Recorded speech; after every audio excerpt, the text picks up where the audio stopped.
Okay, back to the dinim of Mezuzah. So the last thing we're learning is that in order to be obligated in the Mezuzah with the bracha, you need to have a door. Not only a doorway, but you need actually a door, according to all opinions, which obligates you in a Mezuzah, and then you'll be able to make a bracha, otherwise you don't make a bracha. We also discussed that the room that obligates a person in a Mezuzah, it has to be 6 feet by 6 feet, 4 amis by 4 amis. We're discussing the various different opinions. If a room is 9 by 4, which is 36 square feet, does it have the same din as 6 by 6? So we said there's a machlekes in halacha, whether it is or not, and it seems from the Alter Rebbe that you would only put up, not in Hilchos Mezuzah, but guiding a different din, that you'd only put up a mezuzah with the bracha if the room is actually 6 feet by 6 feet.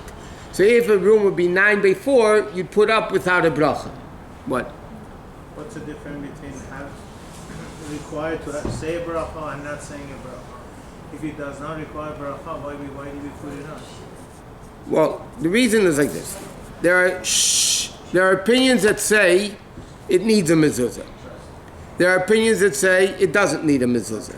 Now, to make a bracha, whenever there's a question about a bracha in vain, you don't make the bracha. Now, because there are opinions that say you don't need a mezuzah, by making a bracha, you might be saying a bracha in vain, if they're right. Right? So what do? You do both things. You put up a mezuzah, because the law is even if you don't make a bracha, you still did the mitzvah. If somebody puts on tefillin without the bracha, they still did the mitzvah. You bench lulav and esrig without a bracha, you still did the mitzvah. So we do the mitzvah, but we don't make a bracha because there are many opinions that say in this case you wouldn't need a mezuzah, and there's enough opinions saying that, therefore we do it without a bracha. A house which is not made to live in on a permanent basis. We mentioned yesterday, hospitals don't need a mezuzah. Now, let me say one more, not introduction, but the mezuzah is an obligation on the one that lives there, not on the owner. If I rent a house to a non-Jew, I don't have to have mezuzahs there, because the non-Jew is the renter, the tenant. If he's a guy, he doesn't need a mezuzah. If a Jew rents from a non-Jew, so then the Jew has to put up mezuzahs on that apartment or house or whatever it is. So what about a hotel? 1 second. So now, let's say speak about, for instance, a hospital. Yeah? A hospital, you're not renting a room. Even if, God forbid, somebody's in a hospital for 2 months. Yeah? They're not renting the room. They're renting the care. Because whenever they want, they can change your room. If you rent a room in a hotel, they can't change your room because they want the room for somebody else. They can't. You rented it, it's yours. So a hospital doesn't need a mezuzah because you're not renting it. Right? So therefore you don't have to put up a mezuzah. In a hotel, it's the same thing. If you're in a hotel room for, like we said yesterday, a lot of hotels rent rooms for a year. They rent rooms for months. Not only like overnight guests. They actually, people live there for months. So then they would need a mezuzah. If somebody has a boat, that they're there constantly and go into the boat and they live on the boat and sleep on the boat a lot of times, they would need a mezuzah on the boat. If you have a RV that you're using for more than 30 days, you would need a mezuzah. A shul doesn't need a mezuzah because the shul is not a place you live. What? I have a doctor's office. He has mezuzahs all over his office. Yeah. Does it need that? What? Does it need that? Yeah. In fact, it says stores that have business always need a mezuzah. Chayv in a mezuzah. Especially if they eat there sometimes, and, so then we hold that, not everybody agrees with it, but Chabad, we paskin that you need a mezuzah on the store. Unless, like they say, there used to be the fairs, the Yurid. Swap meets. Swap whatever, they did there for a week. So they would set up their booths for a week, that obviously doesn't need a mezuzah because you're not going to be there for more than 30 days. But if you're setting up booths and something for more than 30 days, you would need a mezuzah. What? We do. Yes. I think Renting a home in a non-Jewish house, let's say you're in some other country, and you're there for 2 months, but you're in some guy's house, you need to put the mezuzah. Yeah, you're there for 30 days. You have an obligation to put up a mezuzah. Now, what happens if you have a partnership? You have this many times. Kids are in the college dorms, yeah? Or whatever. They rent apartments, Jews and non-Jews together. You have a partnership together with the guy. So the din is, again, because it's a machlekes about it, the din is you have to put up without a bracha.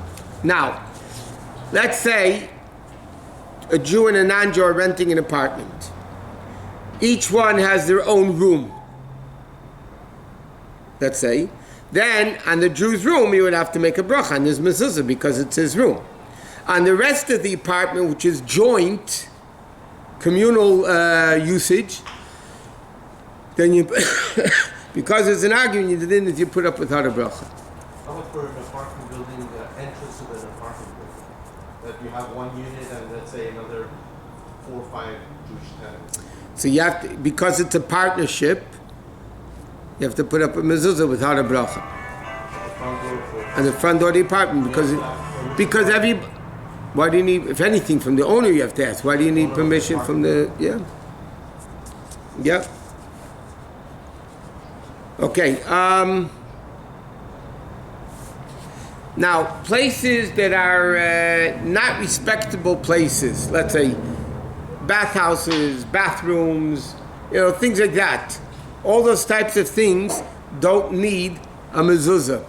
It's interesting, in Kitzi brings down, if you have a refish shobakar, a stall for cattle, some people say you do need, some people say you don't need.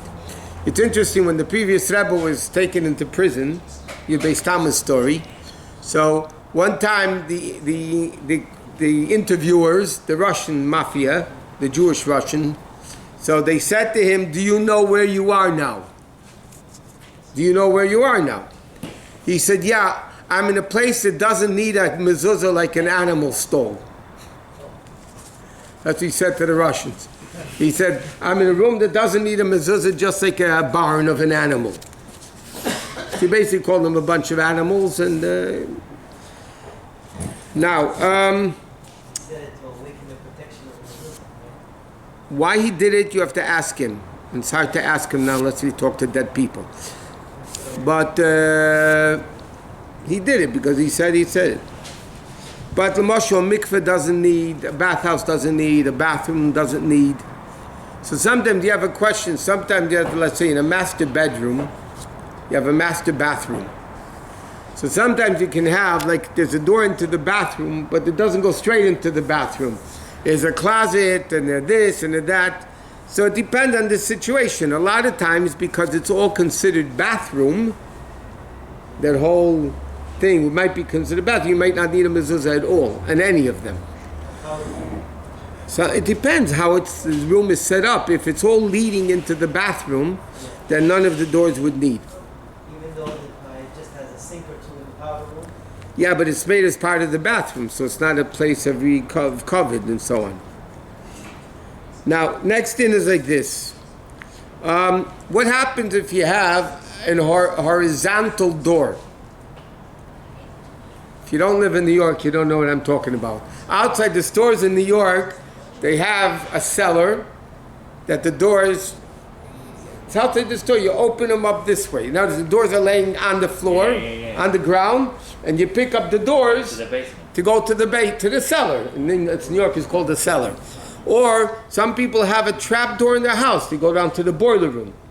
So then it's not a vertical door up and down, it's horizontal door. So that doesn't need a mezuzah. That's not called a door in halacha. A door in halacha is a vertical door. Horizontal door is not a proper door. Now there's another interesting question. If you ever notice, at least by Ashkenazim, when the mezuzah is hanging, so by Sfardim they put it straight. By most Sephardim at least. Ashkenazim, they tilt it this way. If you're going into the room, so you tilt the mezuzah a little bit this way, right?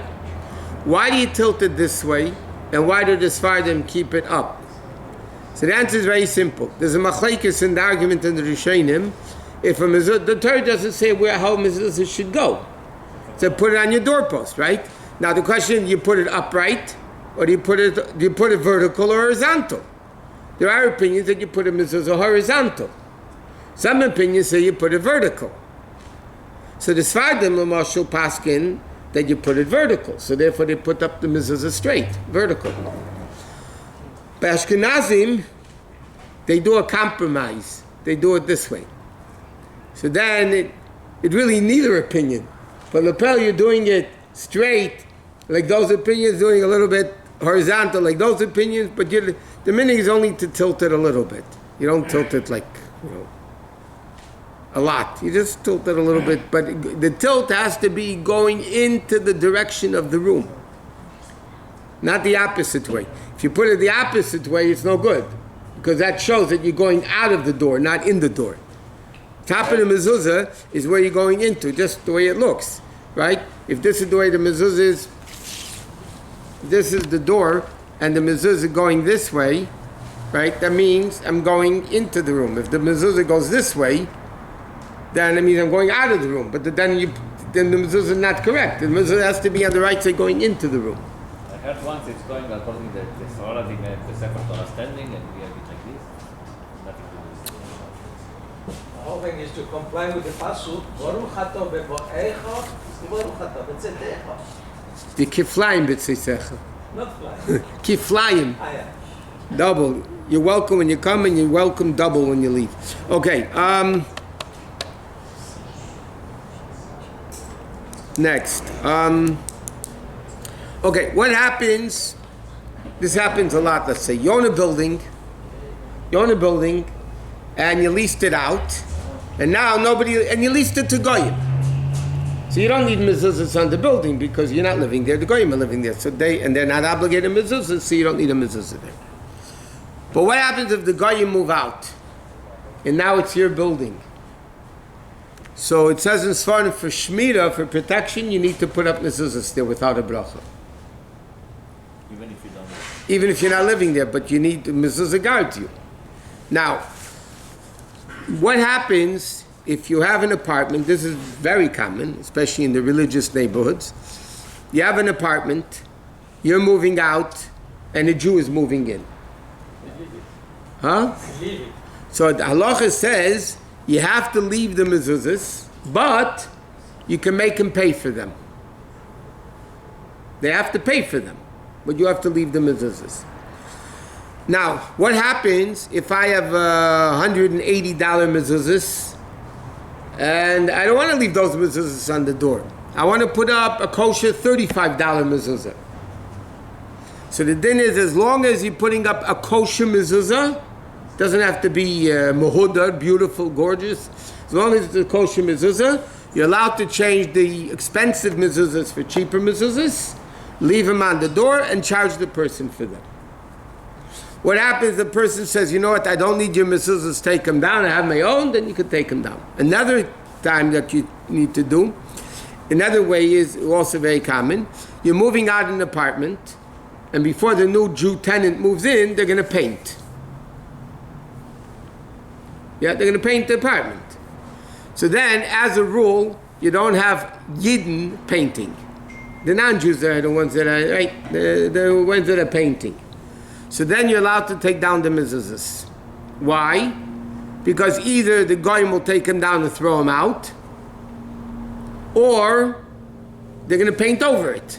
Is there a problem if they paint over it? Yeah, 99% of a chance that the paint went into the mezuzah and went into the letters, and you don't have a kosher mezuzah anymore. Anytime you paint over a mezuzah, or a mezuzah is painted over, you must check the mezuzah. Even if it's outdoor mezuzah? Yeah, because it's it might be kosher, but it's very probable, by the way, that it's not kosher anymore because the paint gets in there.